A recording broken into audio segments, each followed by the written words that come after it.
నా పేరు పద్మజ. మెప్మా పల్నాడు జిల్లా ఆఫీస్ లో ఐబీగా పనిచేస్తున్నాను. సత్తెనపల్లి సిఎంఎం, చిలకలూరుపేట సిఎంఎం గా కూడా నేను పనిచేస్తున్నాను. ఇక్కడ ఆఫీస్ లో రోసారావు అనే ఆయన జూనియర్ అసిస్టెంట్. ఇక్కడ స్టాఫ్ ఎవరు లేరని ఆయనకి అడ్మినిస్ట్రేటివ్ ఆఫీసర్ ఇన్ఛార్జ్ ఇచ్చారండి మా పీడీ గారు. గత కొన్నాళ్ళుగా నేను ఇక్కడికి ట్రాన్స్ఫర్ అయితే సంవత్సరం అయింది. ఈ సంవత్సర కాలంగా ప్రతిరోజు ఇక్కడ ఆడవాళ్ళని వేధింపులు గురి చేస్తానే ఉంటాడు. మేకప్ వేసుకొని వస్తారు, బాక్సులు తెచ్చుకొని తింటారు, పని పాట లేదు వీళ్ళకి, వస్తారు పోతారు, ఇదే పని అంటాడు. కుక్కలాగా వాక్కుంటున్నారు అంటాడు, నోటికొచ్చినట్టు తిడతాడు. మా అందరికి జీతాలు కట్ చేస్తాడు. ఆయనకి డబ్బులు ఇస్తేనేమో బయోమెట్రిక్ అటెండెన్స్ ఏ టైంలో వేసినా అందరికి ఫోన్ చేసి నీకు జీతం తగ్గింది, ఎందుకు తగ్గింది అని అడుగుతాడు.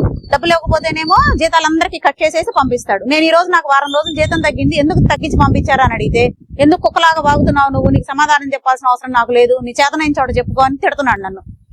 ఇదైతే మాత్రం అసలు హర్షించదగ్గ విషయమే కాదండి. నేను 2 రోజులు హెడ్ ఆఫీస్ కి మీటింగ్కి వెళ్ళా, ట్రైనింగ్ కి వెళ్ళా. కనీసం పీడీ గారికి నేను చెప్పి పీడీ గారి పర్మిషన్ తో మేము వెళ్ళాం. కనీసం జీతం తగ్గినప్పుడు పీడీ గారికి చెప్పాలి, అడగాలి. ఏమి అడగకుండా హెడ్ ఆఫీస్ జీతం రికమెండ్ చేసి పంపించేశాడు. ఎందుకు తగ్గింది అని అడిగితే ఈ రోజు నోటుకొచ్చినట్టు నన్ను తిడుతున్నాడు. ఇదైతే మాత్రం చాలా చాలా బాధాకరమైన విషయం అండి. పనిచేసే చోట ఆడవాళ్ళని ఇలా మాట్లాడడం అనేది చాలా తప్పు. ఒక జూనియర్ అసిస్టెంట్ ఎంత ఇన్ఛార్జ్ ఇస్తే అడ్మినిస్ట్రేటివ్ ఆఫీసర్ అయిపోతే మాత్రం నోటుకొచ్చినట్టు ఆడవాళ్ళని తిడతాడా అండి? ఒకసారి కాదు, ఎందుకు కుక్కలాగా వాగుతున్నావు నువ్వు, నీకు సమాధానం చెప్పాల్సిన అవసరం నాకు లేదు, నీ చేతనైన చోట చెప్పుకో, నీకు దిక్కున్న చోట చెప్పుకో అంటున్నాడు. గుంటూరు ఆఫీస్ లో కూడా ఇలాగే చేస్తే ఒక ఆఫీసరు చెప్పు తీసుకొని వెనకాల పడింది ఇతన్ని కొట్టడానికి. ఇక్కడ ఎవ్వరు ఏ చర్యలు తీసుకోలేదు. గత ఏప్రిల్ 25వ తారీఖు కూడా ఇలాగే మాట్లాడాడు, నువ్వు కుక్కలాగా వాగుతున్నావు అన్నాడు నన్ను.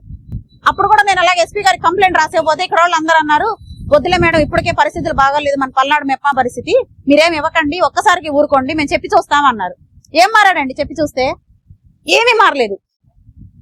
మాట్లాడితే తిడతాడు, మేకప్ వేసుకొని వస్తారంటాడు. ఆయనకి ఎందుకంటే ఆడవాళ్ళ గురించి ఎందుకు అనాలి మమ్మల్ని? మా డ్రెస్సుల గురించి, మా మేకప్ల గురించి, మా జుట్ల గురించి ఎందుకు అనాలి? ఆయన ఎవరు అసలు మమ్మల్ని అంటానికి? మేము ఎలా వస్తాయి ఆయనకి ఎందుకు? అటెండెన్స్ తగ్గింది, జీతం తగ్గించి పంపించాడని అడిగితే కుక్కలాగా వాగుతున్నారంటాడా? దిక్కున చోట చెప్పుకోవాలా? నేను ఎస్పీ గారికి అయితే కంప్లైంట్ ఇస్తానండి.